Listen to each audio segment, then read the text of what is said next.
అభివృద్ధి యజ్ఞాన్ని భగ్నం చేసేందుకు రాక్షసులు ప్రయత్నిస్తున్నారు. ఫామ్ హౌస్లో ఉన్న శుక్రాచార్యుడికి మన ఎదుగుదల నచ్చడం లేదు. అయ్యా, ఆయన శుక్రాచార్యుడో ద్రోణాచార్యుడో ధృతరాష్ట్రుడో ఏమో తెలియదు కానీ మీరు అభివృద్ధి అనకండి దయచేసి, మీకు దండవన పెడతాం. కానీ అది అభివృద్ధి కాదు సార్, విధ్వంసము. తెలంగాణ ఉన్న తెలంగాణ ఏడికి పోయింది? ఒకప్పుడు తెలంగాణ అంటే దేశంలో తెలంగాణ వైపు ఇట్లా చూసేవాళ్ళు. ఇలా తెలంగాణ అంటే దేశంలో వద్దుర నాయన అదేదో అంతా తిక్క పరిపాలన నడుస్తూ ఉందాడ, అటువైపు పోకూడదు, అటువైపు చూడకూడదు, అటుపోయి ఏం కట్టడాలు కట్టొద్దు, ఆ హైడ్రా అనేది వస్తూ ఉన్నది, మనం మూటలు ఇవ్వాలి లేకపోతే హైడ్రా వస్తుంది అన్నటువంటి వ్యవహారం ఒకటి బాగా నడుస్తూ ఉన్నది. ఈయన అభివృద్ధి చేశానంట, ఈయన అభివృద్ధికి ఆయన ఎదుగుదలకి అందరంట ఏడుస్తున్నారంట. ఏడ ఉన్నది, ఏడ కథ, ఈ ఏడ వ్యవహారం ఇది. నువ్వు ఎదుగుతున్నావు, ఏడంగా ఎదుగుతున్నావు తెలుసా? నీ కుటుంబం ఎదుగుతుంది, నువ్వు ఎదుగుతున్నావు, సంచులు మోసుకపోయి గట్టిగా దండిగా గతంలో ఎన్నడూ లేనంతగా ఆర్థికంగా అన్ని రకాలుగా పరిపుష్టిగా మొత్తము ఏమంటారు పంచభక్ష పరవన్నాలు పెడితే కడుపునిండా భోజనం చేసినట్టుగా మీ కుటుంబం వరకు అద్భుతంగా ఉన్నది. అన్ని రకాల ఎంజాయ్మెంటు అనుభవిస్తూ ఉన్నారు. కానీ తెలంగాణ సమాజం అట్లా లేదు సార్, చాలా కష్టాలు పడుతూ ఉంది. పౌర సమాజానికి మాట్లాడే హక్కు లేదు. ఉపా కేసులు పెడతారా అండి మీడియా మీద? ఉపా కేసులు ఎవరి మీద పెట్టాలి? యూఏపీఏ కేసులు ఎవరి మీద పెట్టాలి? ఉగ్రవాదుల మీద, టెర్రరిస్టుల మీద, అట్లాంటి వాళ్ళ మీద పెట్టాలి, దేశద్రోహుల మీద. నువ్వు వాళ్ళ మీద పెడుతున్నావు, మాట్లాడుతోళ్ళ మీద పెడతా ఉన్నావు. ఒక సోషల్ మీడియా హ్యాండిల్ మీద నువ్వు అంత పెద్ద కేసు పెడుతున్నావు అంటే మీ కురుచ బుద్ధి, మీ భయము ఏంటిదో అర్థమైపోతా ఉన్నది. ఇవాళ నువ్వు పెడుతున్నటువంటి ఆ ఉపా కేసు, నేను మీ ముందుకు ఒక సంచలన విషయాన్ని తీసుకొస్తాను మిత్రులారా, ఒక సంచలన విషయాన్ని తీసుకొస్తా. Why Telangana high court refused to restore Hyderabad journalists revoke passport. ఒక హైదరాబాదు జర్నలిస్ట్కి పాస్పోర్ట్ ఇవ్వడాన్ని హైకోర్టు నిరాకరించింది.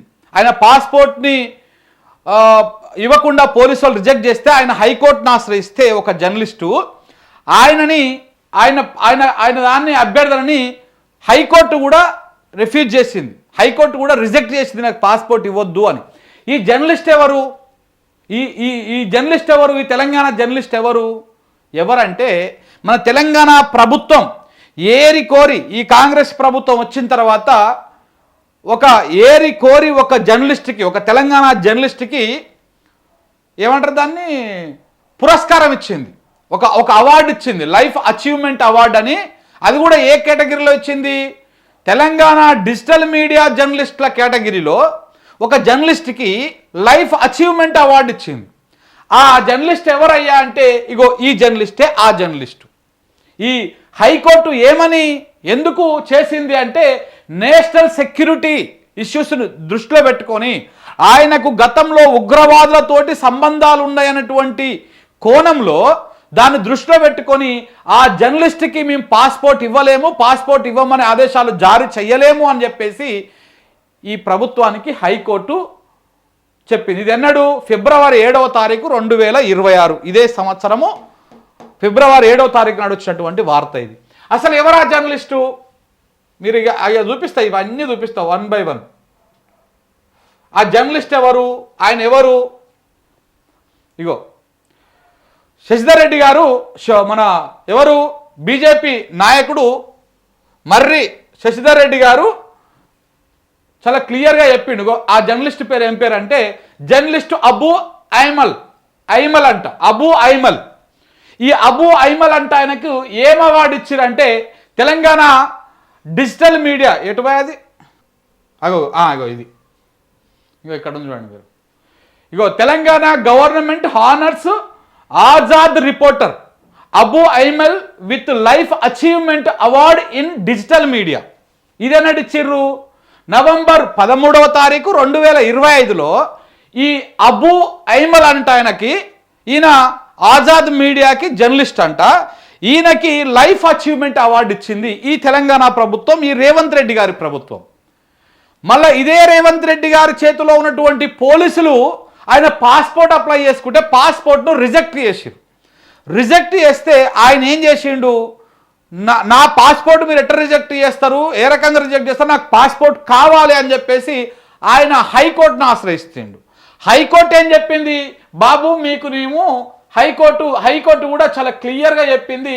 ఏమని చెప్పింది, బాబు నీకు మేము చెయ్యలేము అని చెప్పింది. దానికి రీజన్ ఏంటిది అని పోలీసు వాళ్ళని అడిగితే పోలీసు వాళ్ళు అని చెప్పారు, ఆల్రెడీ ఈయనకి ఇంతకు ముందుకే ఒక పాస్పోర్ట్ ఉన్నది, ఆ పాస్పోర్ట్ని మనం దాన్ని బ్లాక్ చేసి పెట్టినాము, సీజ్ చేసి పెట్టినాము. ఎందుకు అంటే గతంలో ఉగ్రవాద దాడులకు సంబంధించినటువంటి లీక్లతోటి నాకు సంబంధాలు ఉన్నాయి. సో కాబట్టి మేము దాన్ని క్లోజ్ చేసి పెట్టినాము. ఈయనకు మళ్ళీ కూడా మనము పాస్పోర్ట్ కనుక ఇచ్చినా లేకపోతే కొత్తది ఇచ్చినా ఆయన ఉగ్రవాదతోనే ISIS తోటి కలిసి ఏదైనా ఉగ్ర పన్నాగాలు పన్నటువంటి అవకాశం ఉంది కాబట్టి మేము ఇవ్వలేకపోతున్నామని పోలీసులు ఇచ్చిన మాటతోటి దాంతో కోర్టు ఏకీభవించి ఆయనని పక్కన పెట్టింది. మరి ఇలాంటి ఉగ్రవాద కార్యక్రమాలతో సంబంధాలు ఉన్నాయన్న ఆరోపణ ఉన్నటువంటి వాళ్ళకేమో లైఫ్ అచీవ్మెంట్ అవార్డులు ఇస్తుంది ఈ ప్రభుత్వం. సిగ్గుండాలి కదా. ఈ శాఖ ఎవరి దగ్గర ఉన్నది, రేవంత్ రెడ్డి దగ్గరనే ఉన్నది కదా. ఉగ్రవాద చర్యలతోని దగ్గర సంబంధాలు ఉన్నాయని చెప్తున్నటువంటి ఒక జర్నలిస్టో కాదో నాకు తెలియదు, నేను ఎప్పుడు వినలే ఈ అబు ఐమెల్ అంటారని ఇప్పుడే వింటున్నా. ఆయనకేమో లైఫ్ అచీవ్మెంట్ అవార్డు ఇస్తుంది. ఇక్కడనేమో సోషల్ మీడియాలో ఒక హ్యాండిల్ వాస్తవాలే పెడుతున్నది, ప్రజలకు వాస్తవాలు చూపిస్తున్నది.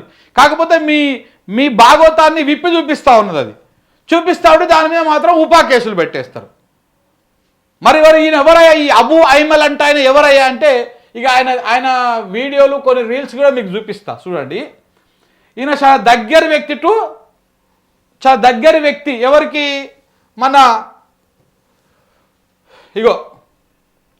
మన రేవంత్ రెడ్డి గారికి, ఫహీం ఖురేష్ గారికి చాలా దగ్గర జాన్ జిగ్రీ దోస్త్ అనమాట.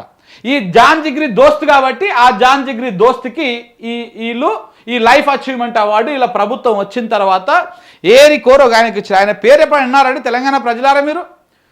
తెలంగాణ డిజిటల్ మీడియాలో తెలంగాణ ప్రజల గొంతుకై వినిపిస్తున్నటువంటి బొచ్చడు మంది జర్నలిస్టులు ఉన్నారు, బొచ్చడు ఛానళ్ళు ఉన్నాయి.